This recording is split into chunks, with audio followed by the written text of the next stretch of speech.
So part of what Jewish mentorship is about placing your own personal story within the larger story of the Jewish people and our covenant with God.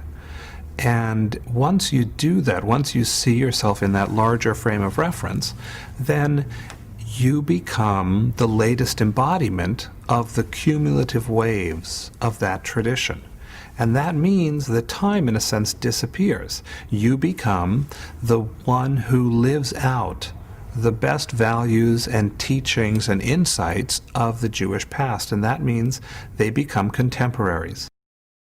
Once upon a time, Jewish leadership was understood as being this perfect embodiment of everything good, who was distant and unapproachable and impersonal, and who you admired from afar. So Moses on the mountaintop. Classical synagogue architecture reflects that.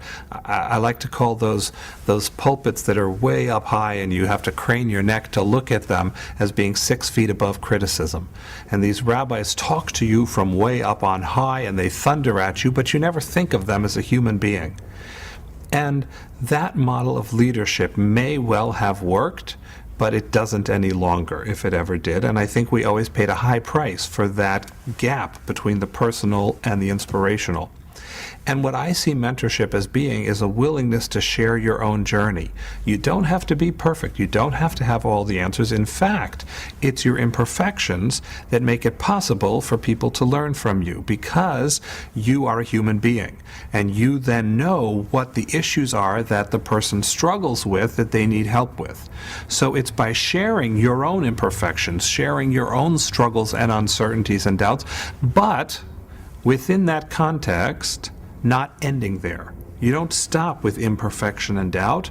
You then say, but here's where I derive strength. Here's where I derive hope.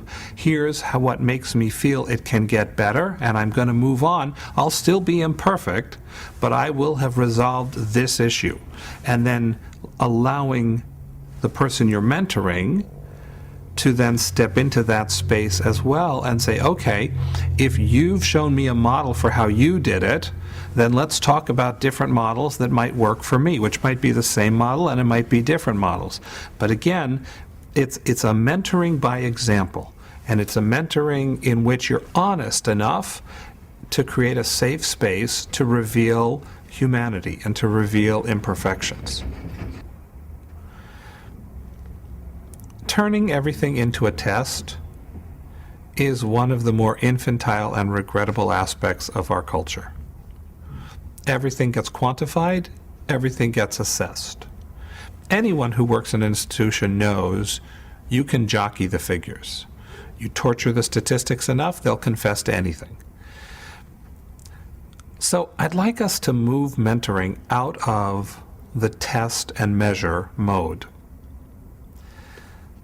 A successful mentor is someone who sees a look of gratitude and affection in the eyes of someone they mentor. A successful mentor is someone who sees the person they mentor capable of doing something that they weren't capable of doing previously. A successful mentor is someone who other people say, oh, go talk to that person, they'll have something useful to tell you.